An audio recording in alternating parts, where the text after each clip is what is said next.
asalnya kita cuma perlukan penyata bank dan dokumen yang melibatkan aktiviti jual, dokumen yang melibatkan aktiviti belian dan juga dokumen yang melibatkan aktiviti jualan dan belian serta dokumen yang melibatkan ambilan dan modal. Okey, kita pergi pada asas yang pertama iaitu penyata bank. Okey, dokumen penyata bank ni apa kepentingan dia? Okey, kalau kita dapat lihat dekat penyata bank ni dokumen yang melibatkan transaksi yang menggunakan bank dan urus niaga kita. Jadi di dalam penyata bank ini hanya akaun semasa yang didirikan oleh pemilik syarikat yang hanya mampu untuk print setiap penyata bank ni. Jadi dokumen bank ni disediakan oleh bank kepada pemilik untuk tempoh setiap bulan dan dia akan dikeluarkan pada tempoh hujung bulan. Jadi apa kepentingan penyata bank ni? Okey. So kepentingan dia kita dapat teliti setiap perbelanjaan dan jualan yang kita lakukan yang melibatkan urus niaga bersama bank. Okey, so apa cara dia untuk dapatkan penyata bank ni? Dia ada dua cara, melalui online ataupun secara pos. Okey. Sewaktu kita menjalankan urus niaga perniagaan, kita akan terima selalunya pihak bank akan keluarkan penyata bank kepada pemilik syarikat mungkin pada pertengahan bulan. Jadi jika kita inginkan penyata bank yang lebih cepat, maka kita boleh download melalui website sahaja. Tak kisah sama ada website yang kita gunakan itu bank untuk Maybank, CIMB ataupun public bank dan sebagainya lah. Jadi melalui situ kita just masuk website dia, kemudian kita dapat pergi ke e-statement. So melalui e-statement kita dapat download terus dan keluarlah contoh seperti di sebelah ni. Jadi untuk contoh di sebelah ni kita dapat lihat pada penyata bank, pada awalnya kita dapat tengok bank jenis apa yang kita buka pada awal sebelum memulanya perniagaan kita. Selepas memulai perniagaan kita, di mana apabila kita hendak membuka bank ini, pihak bank memerlukan kita punya sijil SSM, sijil pendaftaran syarikat untuk kita membuka akaun bank semasa ni lah. Jadi apa yang terkandung dekat dalam bank penyata bank ni? Jadi yang terkandung dekat dalam penyata bank ni adalah nama syarikat serta alamat syarikat yang didaftar di dalam, sama ada kita daftar di website ataupun di cawangan bank yang berdekatan, serta ada nombor akaun yang terkandung juga di penyata bank dan tarikh yang kita dapat lihat di contoh penyata bank adalah tarikh setiap hujung bulan. Okey, so kalau kita dapat lihat penyata bank ni semua melibatkan urus niaga yang kita guna melalui bank lah. Jadi pembayaran yang kita gunakan melalui bank ataupun keluaran duit yang kita keluarkan melalui bank serta transaksi yang kita transfer terus ke pembekal pun melalui bank juga. Jadi dekat urus niaga di bahagian butiran tu nanti dia akan tulis nama-nama syarikat yang terlibat lah. Jadi dari situ kita dapat tahu atas apa duit yang kita keluarkan itu dan juga untuk apa yang duit kita beri kepada bekal atas tujuan apalah dan sebagainya lah. Jadi untuk bahagian penyata bank ini selalunya dia terbalik dengan akaun syarikat, akaun yang dimiliki oleh pihak syarikat lah. Selalunya kalau akaun yang dimiliki oleh pihak syarikat, di bahagian debit itu adalah duit masuk untuk syarikat. Maknanya hasil jualan yang diterima. Manakala di penyata bank untuk debit pula merupakan duit yang keluar daripada bank, mungkin dibayar kepada pembekal atau platform-platform yang tujuan untuk pembayaran lah. Di bahagian kredit pula adalah untuk duit terima kalau kita lihat di bahagian penyata bank. Manakala di akaun yang kita sediakan sendiri, di bahagian kredit merupakan duit keluar.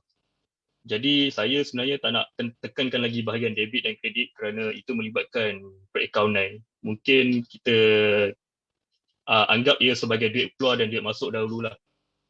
Okey. Untuk penyata bank saya rasa jelas setakat itu. Jika ada sebarang soalan mungkin boleh uh, isi di ruangan komen lah. Okey, kita pergi ke next slide. Next session lah kita cerita pasal debit credit ni. Sebab dia pening Next kalau session. first time kalau nak belajar. Sebab dia akan melibatkan rekod juga nanti kan. Tapi tak apa, kita Yeah. tengok dulu dokumen seterusnya. Okey, untuk dokumen seterusnya kita pergi ke dokumen yang melibatkan aktiviti jualan. Okey. Jualan ni harian ataupun mungkin mingguan. Sebabnya kita tak semestinya dapat menjual barang kita pada harian. Tak semestinya juga kita dapat uh, menerima wang ataupun tunai daripada mana-mana pelanggan untuk harian. Jadi dokumen apa yang terlibat waktu kita membuat jualan ni? Okey. So dokumen yang terlibat adalah seperti resit.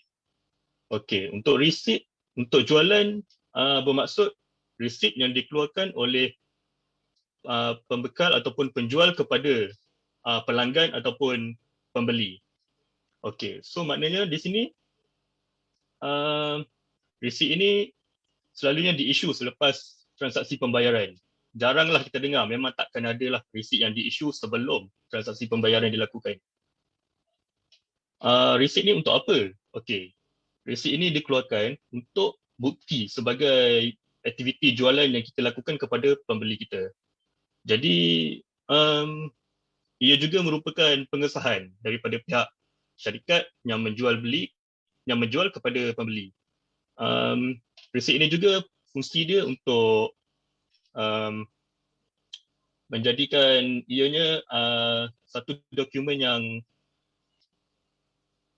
yang disahkan lah untuk sekiranya pembeli kita membeli barang yang salah, kemudian kita menggunakan dokumen resit ini sebagai satu dokumen yang boleh diserahkan semula sebagai bukti kepada penjual bahawa saya nak pulangkan baliklah barang yang saya beli ni sebab barang yang saya beli ni memang bukan untuk tujuan saya.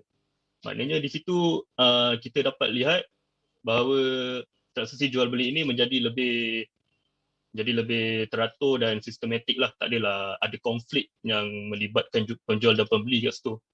Jadi resit ini memang selalunya akan dikeluarkan oleh pembekal ataupun penjual kepada pembeli dan penerima lah. Okey, seterusnya kita pergi kepada invoice. Invoice ini apa? Invoice ini untuk jualan akan dikeluarkan juga kepada pembekal ataupun penjual kepada pembeli serta penerima. Okey. Invoice ini akan dikeluarkan sekiranya urus niaga yang dilibatkan melalui secara kredit lah. Jadi secara kredit ini apa? Kredit ini tentunya hutang. Jika pembeli ataupun penerima tersebut ingin melakukan urus niaga secara hutang, jadi secara tak langsung pihak pembekal atau penjual itu sendiri akan mengeluarkan invoice secara kredit lah. Jadi untuk invoice ini amat penting sekali kerana ia melibatkan pembelian secara hutang. Apabila melibatkan pembelian secara hutang ini, maknanya kita tak akan dapat tunai pada waktu yang sama. Mungkin akan melibatkan hari-hari yang lain. Jadi di dalam invoice ini kita dapat lihat maklumat-maklumat penting yang harus ada, yang harus dikemukakan di dalam invoice. Jadi kita dapat tengok ada nama, ada alamat, tarikh, nombor invoice serta butiran. Okey, untuk nama kita harus pastikan yang nama tersebut merupakan nama penjual lah, nama syarikat lah, syarikat penjual serta alamat. Alamat ini pun penting supaya nanti dapat dirujuk semula oleh pembeli ataupun penerima. Tarikh okey, tarikh ni tarikh bila nak letak. Okey, tarikh ni untuk tarikh invoice itu diissue. Maksudnya waktu orang membeli kita menggunakan secara hutang itu, kita harus isukan tarikh yang waktu invoice itu dikeluarkan lah. Nombor invoice ini untuk apa? Okey, next nombor invoice untuk kita jadikan dia sebagai nombor rujukan. Untuk nombor rujukan ini selalunya jika kita membuat secara manual, invoice ini selalunya kita akan rujuk kepada tarikh lah, tarikh yang di-issue invoice itu. Tapi jika kita menggunakan template secara online, nombor invoice ini akan tersedia secara tersendirinya lah. Dia akan auto-generate. So, nombor invoice ini untuk rujukan untuk pembayaran yang akan datang lah. Maknanya nanti jika ada bayaran oleh pembeli ataupun penerima, dia akan terterakan lah pembayaran untuk invoice berapa sekian-sekian. Jadi itu untuk rujukan bersama lah. Kemudian butiran. Okey, di bahagian butiran ini kita dapat tahulah secara lengkap apa benda barang yang kita beli, apa barang yang kita jual kepada penjual dan juga penerima ni. Jadi di dalam butiran itu kita masukkanlah produk jenis apa yang kita jual, kemudian mungkin kalau ada grade A ke, grade B ke ataupun grade C, kita letak di bahagian butiran lah supaya kita dapat kenal apa barang yang dijual. Kemudian kita letak kuantiti berapa per unit selalunya, harga seunit berapa, dan kemudian jumlah bayaran yang perlu dibayar oleh pihak pembeli dan penerima lah.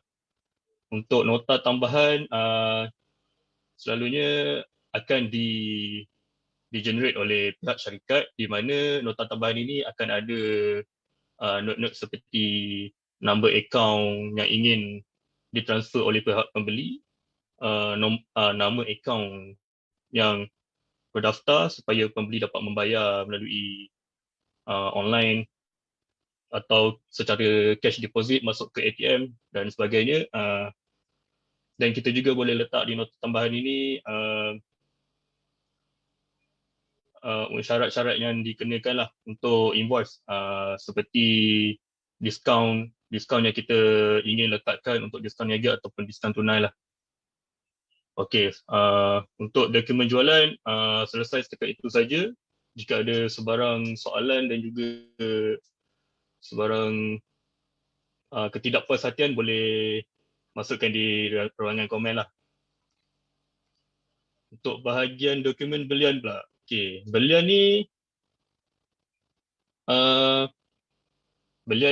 saya tak nafikan lah, kita semua sebagai peniaga ni akan melakukan belian, mungkin harian, secara harian. Jadi belian ni kadang kita beli secara tunai ataupun kita beli secara hutang. Maka bila beli secara belian ni, kita akan terima dokumen-dokumen yang seperti resit.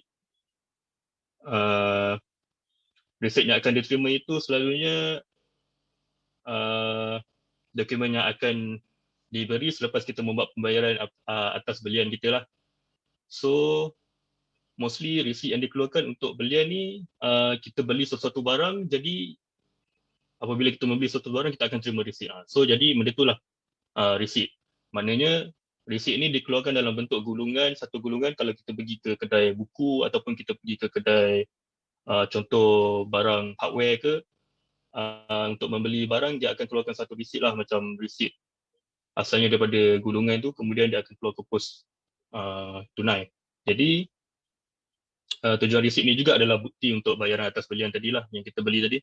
Kemudian resit belian ini harus disimpanlah selama 7 tahun, kerana ini termasuk dalam akta cukai pendapatan lah.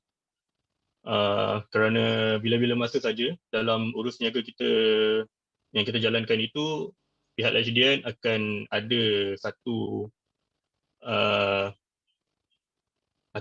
tempoh, mereka akan datang ke premis kita lah untuk tengok belian yang kita buat tu atas tujuan apa. Jadi resit ni amat penting lah untuk kita simpan dalam masa sekurang-kurangnya 7 tahun. Okey, seterusnya untuk voucher bayaran. Okey, jadi apa voucher bayaran ni sebenarnya? Okey, kebanyakan pemula yang ingin membuat bisnes tidak arif mengenai voucher bayaran. Mungkin apa yang mereka lihat selama ini hanyalah setakat resit dan juga invoice. Okey, voucher bayaran ni sama maksud sahaja dengan resit, tapi Cumanya voucher bayaran ini lebih jelas. Dia punya keterangan lebih jelas dan uh, lebih jelas dan juga lebih inilah jika dibandingkan dengan resit. Okey. Jadi tujuan voucher bayaran ini dilakukan adalah untuk mengelakkan salah faham belian ke atas apa tujuan belian dan juga siapa kita perlukan duit untuk belian tu. Jadi kalau dapat kita lihat contoh di sebelah ni, untuk voucher bayaran, contoh pertama kita dapat lihat voucher bayaran yang dikeluarkan oleh syarikat Indah Seram Berhad untuk tujuan membayar gaji kepada Encik Azman bin Muhammad Ali. Jadi bayaran gaji itu dibuat pada bulan sekian-sekian dan juga cara pembayaran gaji itu dilakukan. Jadi di bahagian keterangan itu kita dapat lihat nombor, kita dapat lihat syarikat Indah Seram Berhad membayar gaji Encik Azman menggunakan cek. Jadi di situ dia meletakkan nombor cek sekian-sekian serta tujuan apalah di bahagian keterangan. Dan juga kita dapat lihat di bahagian jumlah berapa gaji yang ditetapkan oleh syarikat Indah ini kepada Encik Azman. Tarikh juga penting untuk voucher ini kerana ini untuk tujuan kita menjadikan rujukan lah untuk di masa akan datang. Okey, seterusnya uh, kita pergi ke dokumen belian juga. Ini merupakan invoice. Okey, untuk belian juga invoice ini bermaksud jika kita melakukan sesuatu pembelian kepada satu pembelian mungkin di kedai pembekal, maka pihak pembekal itu akan mengeluarkan invoice kepada kita secara tidak langsung. Kita akan terima satu invoice di mana itu dipanggil sebagai invoice belian lah. Okey, untuk invoice belian ni sama juga dengan invoice jualan tadi, cumanya dia invoice yang kita terima sebagai pembeli. Jadi dipanggil situ sebagai invoice belian. So urus niaga ini juga dilakukan secara kredit atau dikenali sebagai hutang lah. Jadi kenapa invoice ini dikeluarkan? Okey, invoice ini dikeluarkan sebagai bukti urus niaga secara hutang antara dua pihak. Jadinya untuk pembekal pun ada satu salinan, untuk pembeli ada salinan asal lah, salinan invoice yang asal. Jadi kalau kita dapat lihat di dokumen belian ini ada tertera contoh. Jadi di contoh ini kita dapat tengok di atas kali itu ada asal. Jadi di bahagian asal itu bermaksud invoice yang dokumen asal ini diberikan kepada pembeli tadi. Contohnya macam kita tengok perniagaan Syafiq. Perniagaan Syafiq. Jadi perniagaan Syafiq ni dia beli dekat Jonas Enterprise. Maknanya di sini Jonas Enterprise akan issue satu invoice dan di dalam invoice itu ada dua salinan. Di mana ada salinan asal dan juga salinan kopi lah. Maknanya untuk untuk asal punya dokumen akan diberikan kepada perniagaan Syafiq dan juga untuk salinan akan disimpan oleh Jonas Enterprise lah. Jadi tarikh invoice yang diisu amatlah penting kerana ini menentukan tarikh yang dibeli oleh pihak pembeli serta di bahagian rujukan itu kita dapat lihat ada nombor rujukan dan juga butiran serta kuantiti, harga seunit dan serta jumlah lah. Maknanya di sini nombor rujukan itu haruslah ditulis dan harus berada di dalam sistematik lah supaya kita dapat cam dan kita dapat buat semak semula sewaktu dia akan datang nanti. Sewaktunya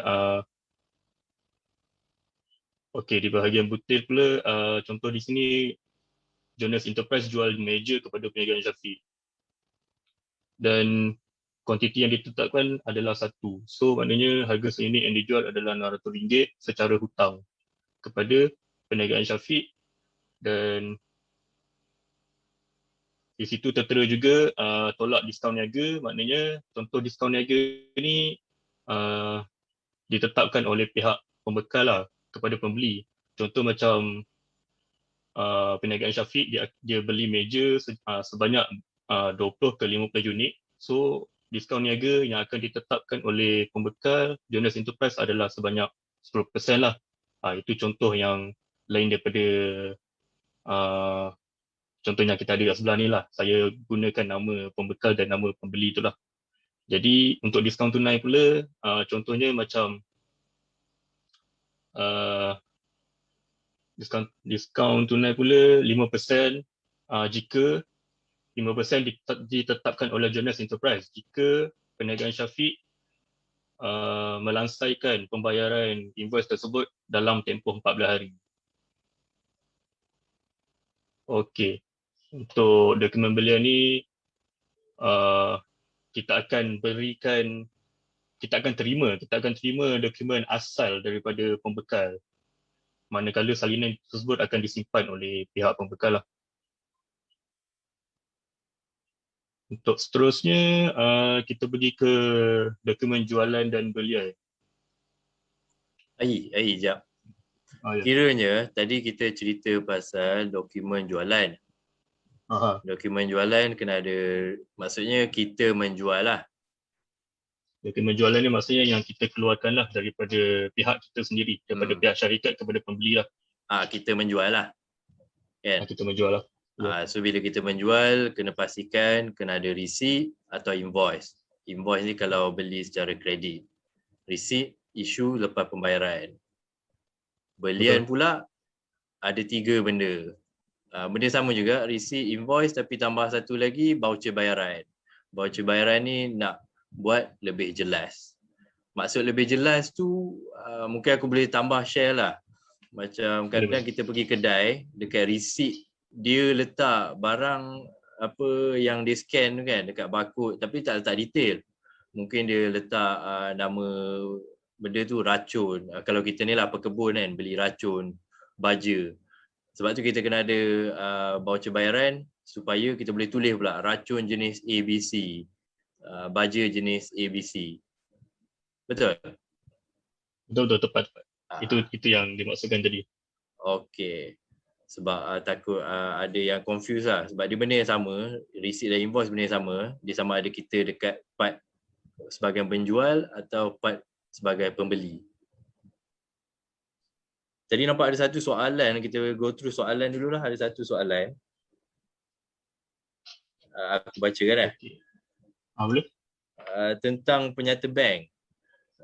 Antara syarat yang ditetapkan untuk apply untuk kredit lah, kredit application ialah 3 ke 6 bulan penyata bank. Penyata bank ni kita nak letak semua penyata bank ke nak letak page depan je? Untuk penyata bank ni apa yang dimaksudkan dengan membadai hanya muka depan saja? Apa yang maksud dia? Boleh terangkan? Okey lah. Ini aku pernah kena pengalaman. Aku ceritalah terus. Ada orang atau ni lah kita nak mohon, so yang menerima permohonan kita tu, contohnya bank lah, bank A. Bank A nak minta kita punya slip gaji dan bank statement bisnes kita lah. Tapi ada bank tu macam dia nak tengok muka depan je sebab dia nak tengok detail kat atas tu je. Bank mana, nombor akaun atau siapa pemilik nombor akaun ni. Tapi kalau kita nak apply untuk kredit, seeloknya kita submit, bukan seeloknya, memang kita kena submit the full penyata bank tu lah. Sebab bank akan tengok kita punya duit keluar masuk kan. Sebab kalau dari page depan je, dia tak nampak page belakang-belakang. Bukan seeloknya lah, memang kena submit semualah. Berbalik pada tujuan lah, kena tanya juga orang yang tempat kita nak mohon tu, ini tujuan untuk apa. Kalau sekadar nak detail bank dekat page depan tu je, dan ikutlah apa yang dia nak. Tapi kalau dia nak tunjuk yang dia mampu bayar, transaksi banyak, duit masuk, duit keluar dia, semua recorded in the bank statement, then why not submit je semua kan. Betul-betul.